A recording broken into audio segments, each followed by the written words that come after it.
ॐ भद्रं कर्णेभिः शृणुयाम देवाः भद्रं पश्येमाक्षभिर्यजत्राः स्थिरैरङ्गैस्तुष्टुवागुंसस्तनूभिः व्यशेम देवहितं यदायुः स्वस्ति न इन्द्रो वृद्धश्रवाः स्वस्ति नः पूषा विश्ववेदाः स्वस्ति नस्तार्क्ष्यो अरिष्टनेमिः स्वस्ति नो बृहस्पतिर्दधातु। ॐ नमस्ते गणपतये त्वमेव प्रत्यक्षं तत्त्वमसि त्वमेव केवलं कर्तासि त्वमेव केवलं धर्तासि त्वमेव केवलं हर्तासि त्वमेव सर्वं खल्विदं ब्रह्मासि त्वं साक्षादात्मासि नित्यं ऋतं वच्मि सत्यं वच्मि अवत्वं माम् अववक्तारम् अवश्रोतारम् अवदातारम् अवधातारम् अवानूचानमवशिष्यम् अवपश्चात्तात्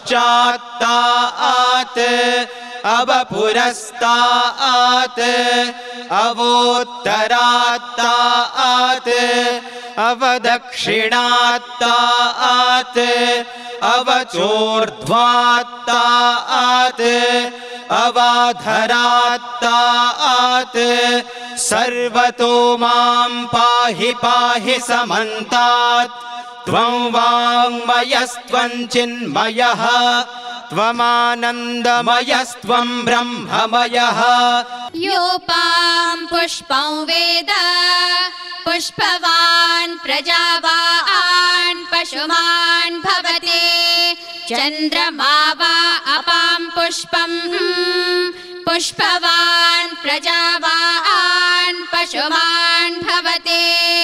य एवं वेद योपामायतनौ वेद आयतनवान् भवति अग्निर्वा अपामायतनम् आयतनवान् भवति यो अग्निरायतनौ वेद आयतनवान् भवति आपो वा अग्निरायतनम् आयतनवान् भवति य एवं वेद योपामायतनौ वेद आयतनवान् भवति वायुर्वा अपामायतनम् आयतनवान् भवति यो वायोरायतनौ वेद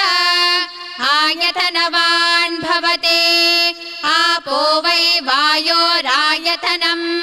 आयतनवान् भवति य एवं वेद योपामायतनौ वेद आयतनवान् भवति असौ वै तपन्नपामायतनम् आयतनवान् भवति यो मुष्यतपत आयतनौ वेद आयतनवान् भवति आपो वा अमुष्यतपत आयतनम् आयतनवान् भवति य एवं वेद योपामायतनौ वेद आयतनवान् भवति चन्द्रमा वा अपामायतनम् आयतनवान् भवति यश्चन्द्रमस आयतनौ वेद आयतनवान् भवति आपो वै चन्द्रमस आयतनम् आयतनवान् भवति य एवं वेद योपामायतनौ वेद आयतनवान् भवति